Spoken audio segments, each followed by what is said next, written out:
بسم اللہ الرحمن الرحیم۔ حدیث نمبر 12۔ اذا جب قلتا تم نے کہی لصاحب کا اپنے دوست سے یوم دن الجمعۃ جمعہ کے دن۔ اذا قلتا لصاحب کا یوم الجمعۃ جب جمعہ کے دن اپنے ساتھی سے تم نے یہ کہا انصت کہ خاموش ہو جاؤ، والامام اور امام جو تھا یخطب وہ خطبہ دے رہا ہو اور امام خطبہ دے رہا ہو، فقد لغوت تو تم نے فضول بات کی، یعنی کہ جمعہ کے دن جب تم نے اپنے ساتھی سے یہ کہا کہ خاموش ہو جاؤ جبکہ امام خطبہ دے رہا ہو تو تم نے فضول بات کی۔ اس میں کیا بتایا جا رہا ہے کہ جب تم جمعہ علم کا پہلا ادب جو ہے کہ وہ خاموشی اور ادب ہے، توجہ سے سننا، واعظ و نصیحت سے فائدہ اٹھانے کے لیے ضروری ہے کہ سب سے پہلے سے توجہ سے سنا جائے۔ اس حدیث میں یہ بات ہمیں سمجھائی جا رہی ہے کہ تمام نمازی جمعہ کے دن امام صاحب کے خطبے کو توجہ سے سنیں۔ خطبہ سنتے ہوئے خاموش رہنا سب کے لیے لازم ہے۔ اسلام میں جمعے کی نماز کی اتنی فضیلت اور اہمیت ہے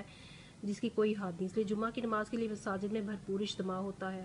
اسی روز جو ہے وہ خطیب جو ہے اجتماع میں اسلامی تعلیمات بتاتے ہیں، واعظ و نصیحت کی باتیں بتاتے ہیں، ہماری اسلام کی طرف رہنمائی کرتے ہیں۔ تو ادب کا تقاضا کیا ہے کہ ان باتوں کو پوری توجہ، خاموشی اور غور سے سنا جائے۔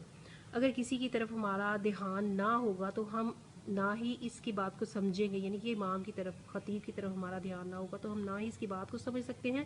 اور نہ ہی اس سے کوئی فائدہ اٹھا سکتے ہیں۔ جمعے کے دوران اس بات کی بھی اجازت نہیں کہ اگر کوئی شخص بول رہا ہو تو ہم اسے یہ کہیں کہ چپ ہو جاؤ، اس سے بھی کیا ہے کہ ہماری توجہ ہٹتی ہے، سننے کا عمل متاثر ہوتا ہے۔ گویا خطبہ جمعہ کے دوران ایسی معمولی حرکت سے بھی باز رہا جائے اور جو خطبے کی طرف سے توجہ کو ہٹا دے، ایسی باتوں کو جو ہے وہ ان سے دور رہا جائے۔ اس لیے نبی کریم صلی اللہ علیہ وسلم نے فرمایا ہے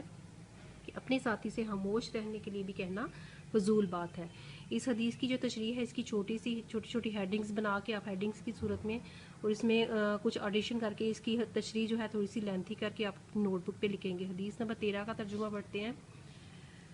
حدیث نمبر 13 ہے من جس نے تخت رکاب الناس، جس نے اپنے یوم الجمعہ جمعہ کے دن لوگوں کی گردنوں پر سے پھلانگ کر گیا، جو شخص تخت رکاب الناس یوم الجمعہ، جو شخص جمعہ کے دن لوگوں کی گردنوں پر سے پھلانگ کر گیا، اتخذ جسرا الی جہنم، گویا اس نے کیا کیا، جہنم کی طرف پل بنا لیا۔ اس حدیث میں کیا بتایا جا رہا ہے کہ آداب جمعہ، ایک تو اس میں آداب جمعہ بتائے جا رہے ہیں، اس کی آپ ہیڈنگ بنا سکتے ہیں،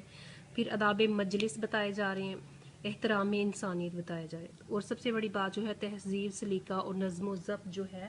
اس کی طرف آپ کا دھیان جو ہے وہ کروایا جا رہا ہے۔ تو اس حدیث کی تشریح آپ یہ 1 2 3 اور 4 ہیڈنگز بنا کے 5 اس کی ہیڈنگز بن سکتی ہیں، ان کو بنا کے ان کی ایکسپلینیشن کر سکتے ہیں، ٹھیک ہے۔ تو ادب کا تقاضا کیا ہے کہ جب جمعے کا خطبہ ہو رہا ہو تو بعد میں آنے والے پہلے سے بیٹھے ہوئے لوگوں کی طرف گردنیں پھلانگ کر آگے نہ جائیں، کیونکہ یہ بات جو ہے آداب مجلس کے خلاف ہے اور پہلے سے بیٹھے ہوئے لوگ جو ہیں ان کے احترام کے بھی خلاف ہے، نیز تہذیب و سلیقے کے بھی منافی ہے، لہٰذا شائستگی کے ساتھ جہاں جگہ ملے وہاں پر بیٹھ جانا چاہیے، یعنی کہ بعد میں آنے والے اشخاص لوگوں کی گردنوں کو پھلانگ کر آگے نہ جائیں۔ تو نبی کریم صلی اللہ علیہ وسلم نے اس عمل کی سزا جو ہے سزا کی مثال کیا دی ہے کہ جہنم کی طرف پل بنانے سے پیش کی ہے، یعنی خلاف تہذیب اعمال جو ہیں وہ ہمیں جہنم کی طرف لے کے جاتے ہیں۔ اسلام ایک مکمل دین ہے جو ہمیں زندگی گزارنے کے آداب اور اطوار سکھاتا ہے، اس لیے